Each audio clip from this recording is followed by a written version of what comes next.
Sadhgurunath Maharaj Ki Jai, and welcome to Jagadambe Reads the Holy Books of India, Ramayana 357. As you may remember, the poor guys had to go wake up Kumbhakarna. The hall was decorated richly, and there was gold and silver with gems in great profusion. In the midst of all of it was found the prince, enormous, like a small hillock. They began to try and wake him up.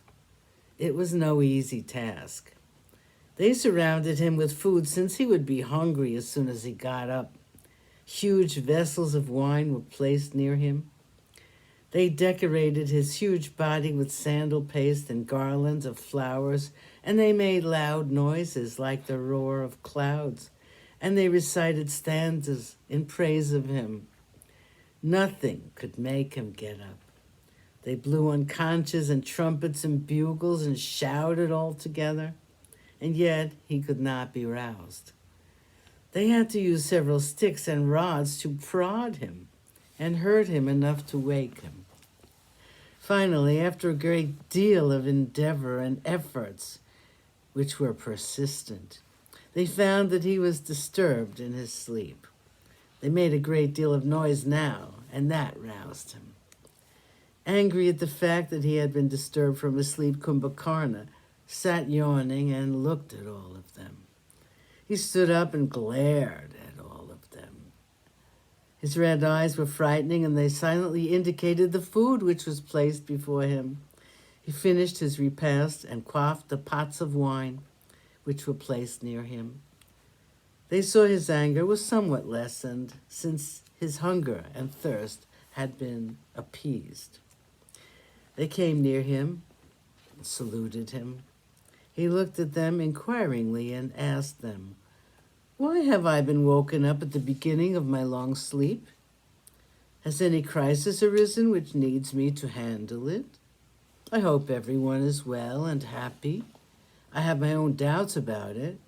The fact that I have been woken up from my sleep shows me that some great danger is awaiting all of us. It is clearly indicated even by your looks. I am sure of the danger. I will at once go and rid the king of his worry. I am not worried whether it is Indra or Agni who has come to frighten the city. I will tackle them easily. My brother would never have asked me to be woken up unless he's desperate. Tell me truly, why has he asked you to fetch me?" Upaksha, one of the ministers of the king, said, "My lord, there is no danger from us from the heavens. The trouble is caused by a mere man. This evil which has befallen the Rakshasas because of one man has never happened before. No Asura or Deva has caused us any worry so far. The entire city is surrounded by monkeys, and each is as large as a mountain. Rama, who is full of wrath because of the stealing of his wife by our king, is causing great havoc in our ranks. Some time back, one of the monkeys had come to Lanka, and he had killed our Prince Aksha, and he also burnt the beautiful city. They then spoke of the fight which had caused the death of some of the warriors, Prahasta being one of the dead. Then they spoke of the fight between Rama and Ravana and the humiliation under which Ravana was still smarting. They said this has never happened before to our king. Till now, no Deva or Danava has been able to treat the king thus in all these years. Rama allowed him to come back to the city alive, since our king was too tired to fight, and since he had lost his bow and his chariot.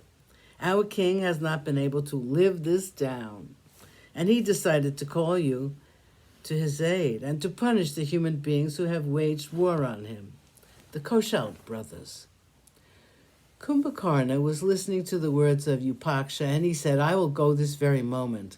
I'll kill Rama and Lakshman and the host of the Vanaras, and then go see my brother. I'm thirsty for the blood of these men. I want to see them dead as soon as I can." Sadhgurunath Maharaj Ki Jai. Thank you for coming. I hope you come again.